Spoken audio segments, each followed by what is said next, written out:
What's up, Ravens fans? It's time to answer your questions in this week's Ravens Mailbag. Lots of questions about the draft, like what's the biggest need for the Ravens? And also, would Myles Jack or Joey Bosa be a better fit in this defense? All of that and more on today's Mailbag.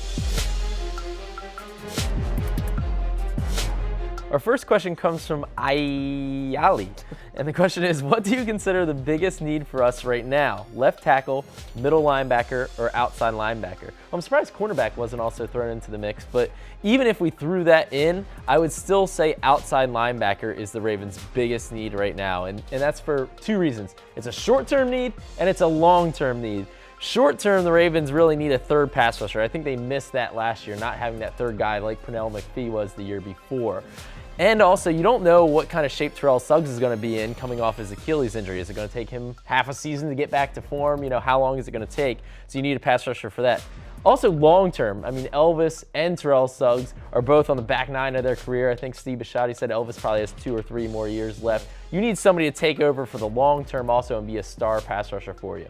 All right, I agree with everything you said there. The next question from Andrew is, hypothetically speaking, how would Myles Jack fit in the Ravens defense compared to Joey Bosa? Well, I think both of them could fit in the defense, but if I'm picking somebody who I think would be the better fit, I think it's Myles Jack. He is a little bit of a Swiss Army knife of a player who could play, safety, slot corner, inside linebacker, all those positions, but his true position is inside linebacker. That's what he played in college, and I think you could plug and play him right next to C.J. Mosley in the middle of the Ravens defense, and I think, honestly, that'd be a perfect fit for him because C.J. Mosley is a run stuffer. He loves to get in there, get in the dirty in the line of scrimmage. And then Myles Jack, he can run with these tight ends. He can run with running backs. And that's really, in today's NFL, as we all know, you need that kind of a player at linebacker who can run all over the field. Now, with Joey Bosa, the question is whether he would transition into a 3-4 outside linebacker role. My feeling is yes, he would. The Ravens also feel that way too. They think that he could play a 3-4 outside linebacker role, but it could take some time. It's a little bit of a position change. Right.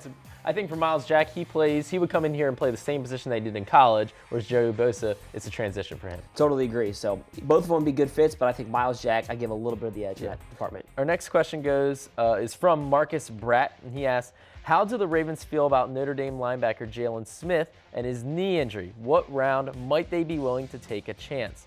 Well, it's really a shame. You feel bad for Jaylon Smith. This is a guy who would have been a top 5 pick, pretty undoubtedly, had he not shredded his knee late in the season. Now there's questions about, will he play football again? What level? It's really sad. Oftentimes with modern medicine, you say, oh, ACL, he'll be back in 6 months, it'll be all good. But it doesn't always work out that way. Look at South Carolina running back Marcus Lattimore a few years ago. This guy's career never even got off the ground in the NFL because he shredded his knee in college. So there's that question with Jaylon Smith because there's some nerve damage in there reportedly. So he's going to have a medical recheck this week. I think the results of that will determine how high the Ravens or any team will take him. So I'll say if that medical recheck goes well, I could see the Ravens using their 3rd-round pick, which is essentially a very late 2nd-round pick, on Jaylon Smith because he's that kind of talent. Even if he has to sit out a year, he could be a dynamic talent if he can come back healthy. If that goes poorly, the medical recheck, it's not going to be until the 5th or later, I would say.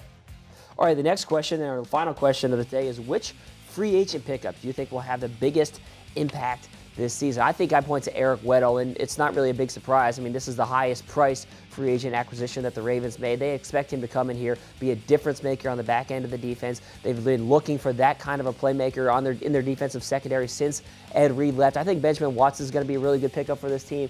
Probably catch a number of touchdown passes, be a really good safety net for Joe Flacco. But Mike Wallace too. But overall, Eric Weddle changes the entire defense. Exactly. He influences other players more than I think Benjamin Watson and Mike Wallace does. Yeah, it's just a total Joe Flacco may not agree with me.